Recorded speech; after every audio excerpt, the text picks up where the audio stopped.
ñu fekk fi itam yonent bi sayyiduna Muhammad sallallahu alayhi wa sallam moom itam nu ameen ko njukkeel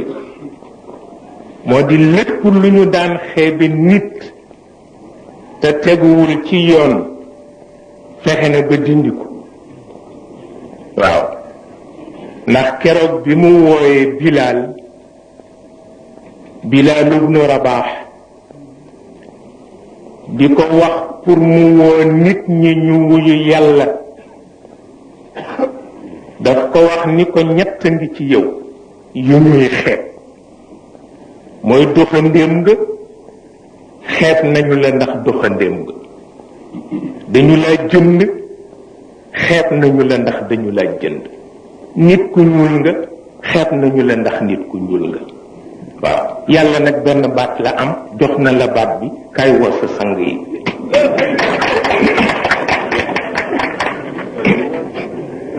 waaw kon nag yonent bi itam kenn mënu koo fay dafa fekk njukkal war rek ki ko ñetteel moo di Sayyid Cheikh Ahmad Tijani waaw moom itam dëkk nu noppal gi mooy dafa bokk daara ak junni kilifa yi nga xam ni lim nañu leen ci kashful xijaab lim leen ci rafu niqaab baada kashfil xijaab ñu di junni kilifa kenn ku ci ne toll na Cheikh El Hadj Malick kenn ku ne toll na ni Cheikh El Hadj Omar bu leen Cheikh boolewul woon benn ndab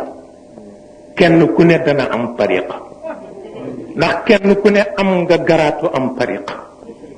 waaye junni tariqa ci continent bi Cheikh xam ni diis na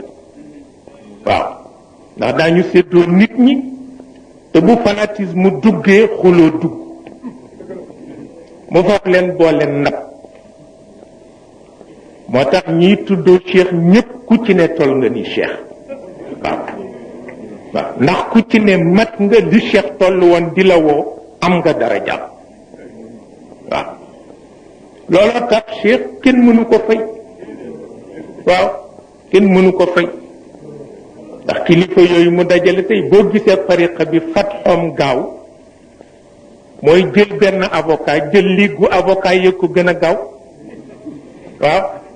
ndax avocat bu nekk bu waxee la mu xam rek nga mucc looloo tax Cheikh bañoon taalibe yi wéet moo tax kenn ku ne mu tere la sa tariqa ñépp bokk ëtt bi waaw loolu yëpp ngir jàmm njaboot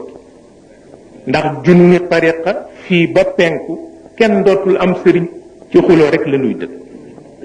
waaw bi ko ñetteel